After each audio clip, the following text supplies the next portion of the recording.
అన్న నమస్తే అన్న. నమస్తే.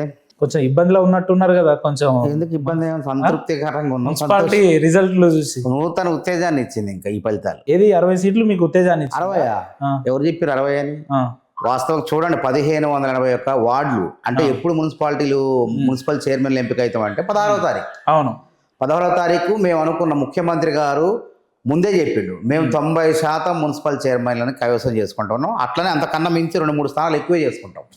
ఎందుకంటే ఇప్పటి వరకు మాకు అందిన సమాచారం ప్రకారం వార్డుల్లో వారీగా అంటే మ్యాజిక్ ఫిగర్ కదా, ఆ మ్యాజిక్ ఫిగర్ మేము 85 దగ్గరకు వచ్చేసి ఇక మేము రేపు టై అయినాయి అంటే సరి సమానంగా వచ్చినాయి. కే సముద్రం ఆ పక్క ప్రాంతాలు, మహబాద్ ఈ ప్రాంతాల కొన్నిట్లు ఎక్స్ అఫీషియో సభ్యుల ఓట్లు కనుక మేము వినియోగించుకుంటే అవి కూడా మా దాదాపు 10 దాకా వస్తాయి. మేము అంటే 85-10 అంతే 95. ఒకవేళ 2-3 మిస్ అయినా 92, 93 మేము అనుకున్న లక్ష్యాన్ని దాటిపోతాం.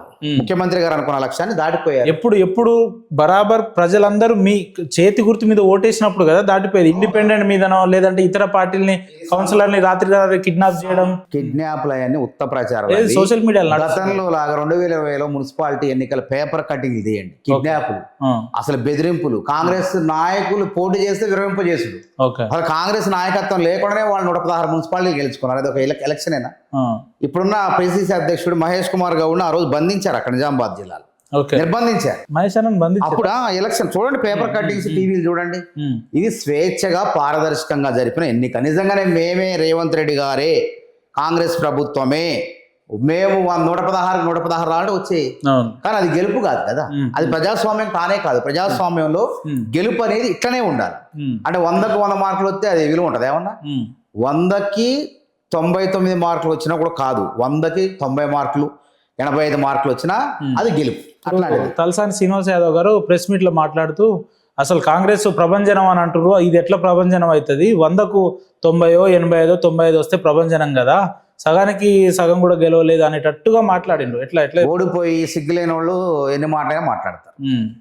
ఇప్పుడు సిగ్గుండాలి. ఇప్పుడు గతంలో 100, 116, 115, 130 మున్సిపాలిటీలు మాకు 2, 3, 4 వచ్చినాయి. మాకు మొత్తం మీకే వచ్చినాయి కదా. మరి అంత వచ్చిన వాళ్ళు, ఆ విధంగా ఉన్నోళ్ళు మరి ఎందుకు 15 పడిపోయారు? 15 అది కూడా మెదక్లోనే, వాళ్ళకు ఉన్నటువంటి పట్టున్నటువంటి ఆ మెదక్లోనే వచ్చినాయి ఎక్కువ. వాళ్ళ జిల్లాలోనే వచ్చినాయి. కేసీఆర్, కేటీఆర్, హరీష్ రావు పుట్టపూర్వ జిల్లాలో వచ్చింది, సరే సిరిసిల్లలో వచ్చింది. మరి మిగతా చోట్ల ఎందుకు ఆదరించాలి ప్రజలు? అంటే వీళ్ళ అవినీతి పీకల లోతులో వీళ్ళ అవినీతిలో కూరుకుపోయారు. తెలంగాణ రాష్ట్రాన్ని లూటీ చేశారని చెప్పి ప్రజల్లో ఇంకా నమ్ముతున్నారు. కాబట్టి అందుకే వాళ్ళని తిరస్కరించారు. అది కూడా ఏంటంటే చావు తప్పి కన్నులొట్టపోయినట్టు ఆ 15 స్థానాలు కూడా ఏదో మమ అనుకుంటూ దక్కించుకున్నారు. అది కూడా దగ్గరగా పోయినాయి కొన్ని మున్సిపాలిటీల్లో. కొన్ని మిగతా వాటిలో హంగు వచ్చినాయి. హంగు రావటం కూడా మంచిదే కదా. అక్కడ ఇది ఎట్లుంటది మున్సిపాలిటీ ఎన్నికలు? స్థానికంగా నాయకత్వం, కాంగ్రెస్ అభ్యర్థులు అన్ని అభ్యర్థులను పెట్టినప్పుడు ఆ అభ్యర్థులను ఎంపిక చేసుకుంటారు వాళ్ళు. తర్వాత లోటుపాట్లు ఉన్నా కానీ మనకు ఓట్లు పడవు. కాబట్టి ఇప్పుడున్న దానికంటే అత్యధికంగా ఊహించిన దానికంటే ఎక్కువ మా ఓట్లు రావటం జరిగింది. పర్సెంటేజ్ కూడా అంతే. 2018లో మాది ఎంత 28 పాయింట్ ఎంత ఉంది ఓటింగ్ శాతం. దాన్ని పార్లమెంట్ అసెంబ్లీ ఎన్నికల్లో ఏం చేసినాం మేము? 39.40% పెంచాం. మరి బీఆర్ఎస్ది 47 2018లో ముచ్చట నేను చెప్పేది. 2018లో మాది 28% ఎంత ఉండే. మరి 2018లో బీఆర్ఎస్ ఎంత ఉంది? 47% ఉంది. 47%ని 33% తీసుకొచ్చి అంటే 39 స్థానాలు వచ్చినాడు. మాకు 64 స్థానాలతో కాంగ్రెస్ ప్రభుత్వం ఏర్పడింది. అదేవిధంగా పార్లమెంట్ ఎన్నికల్లో మేము 40.80% పైగా ఓట్లు సాధించినాం. అంటే మా స్థాయి ఓటింగ్ శాతం పెరుగుతుంది, ఇంక్రీజ్ అయింది. వాళ్ళ 16% దిగజారిపోయింది. తర్వాత ఈ ఎన్నికలు మన సర్పంచ్ ఎన్నికల్లో 66% మేము వచ్చినాం.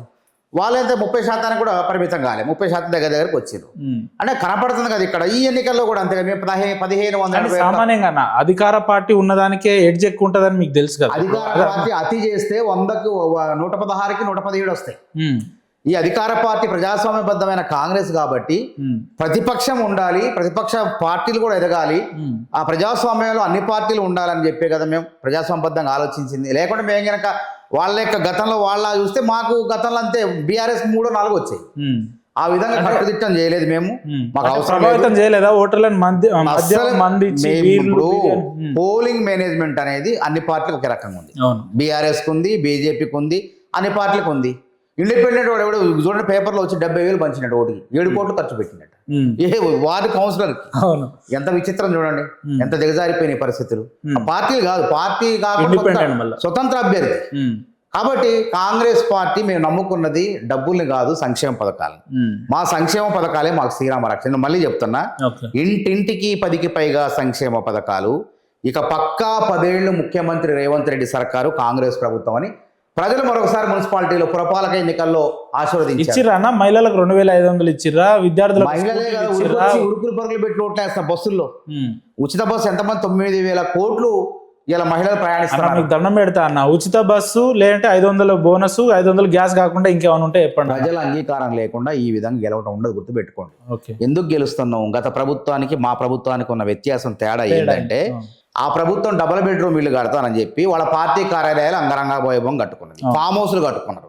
పేద ప్రజలు గమనించారు కదా, మాకు ఈ డబుల్ బెడ్రూమ్లు కట్టట్లేదు, కడతనన్నా కూడా కట్టకుండా గృహప్రవేశాలు అది లబ్ధిదారులకు ఇవ్వకుండా మోసం చేశారు.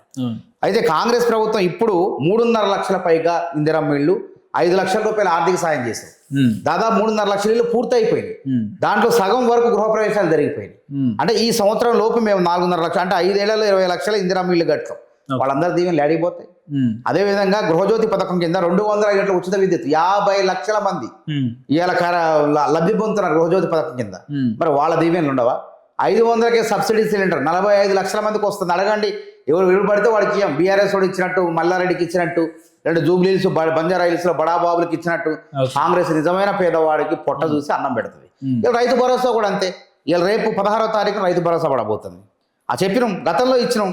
దాదాపు 70 లక్షల మంది రైతుల ఖాతాల్లో 9 రోజులు 9,000 కోట్లు వేసి ఇప్పుడు కూడా 9,000 కోట్లు వేయబోతున్నాం. ఎక్కడ కూడా కేంద్ర ప్రభుత్వం ఒక పక్క వికసిత భారత్ అని చెప్పేసి తెలంగాణ పట్ల వివక్ష చూపుతూ వివక్ష భారతగా వ్యవహరిస్తున్నారు. అన్న మహిళలు 1 కోటి మంది మహిళల్ని కోటీశ్వరులను చేస్తా అన్నారు. ఆర్టీసీ బస్సులు వాళ్ళకేనా, పావుల వడ్డీ వాళ్ళకే, తులం బంగారం తర్వాత ముచ్చట. ఇప్పుడు తులం బంగారంతో ఏమొస్తుంది? ఇప్పుడు మహిళల్ని ఆర్టీసీ బస్సు ఓనర్లు చేస్తారు. 1 కోటి మంది మహిళలు కోటీశ్వరులు అన్నారు. కనీసం ఒకరన్నా చేసి మహిళలను పోయి అడగండి. వాళ్ళ 1 కోటి మంది మహిళల్ని కోటీశ్వరులు అంటే ఒకేసారి కోటీశ్వరం, వాళ్ళ అంచెలంచెలుగా లక్షాధికారులు కాదు, కోటీశ్వరులు. ఏ విధంగా పావుల వడ్డీకి ఇస్తున్నాం, వాళ్ళకి సోలార్ విద్యుత్ ప్లాంట్ వాళ్ళకి అప్పచెప్తున్నాం, పెట్రోల్ బంకులు అప్పచెప్తున్నాం. తర్వాత 60 లక్షలు 70 లక్షల మంది ఉన్నారు. వాళ్ళందరిలో దాదాపు ఇలా ఆర్టీసీ బస్సులు ప్రతి మండలంలో కూడా 600-700 బస్సులు కూడా వాళ్ళ పేరు మీద తప్పి నడపండి అని చెప్తాను. ఈ విధంగా మహిళా సాధికారతను, వాళ్ళ పరపతిని పెంచుతాను. కేసీఆర్ ఎప్పుడైనా పావులాకి ఇచ్చిండు, రుణాలు ఇచ్చిండా?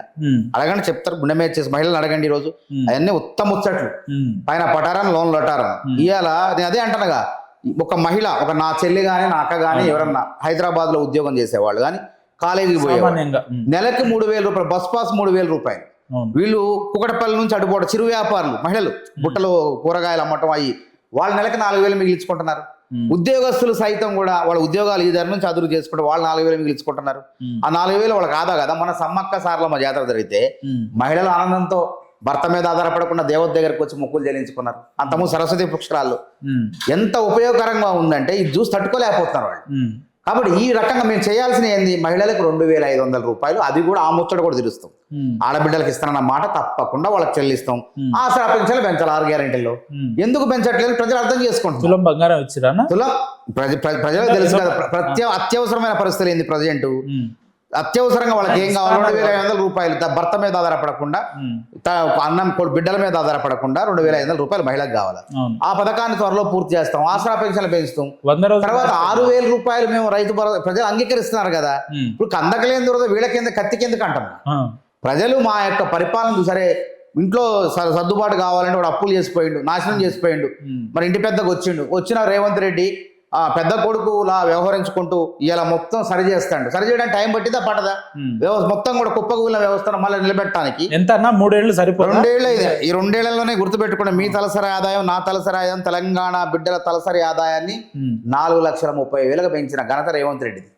అదేవిధంగా 2047 కల్లా 24 లక్షల 25 లక్షల రూపాయలు చేయాలనే ప్రయత్నంలో ఆయన ముందుకు పోతాడు.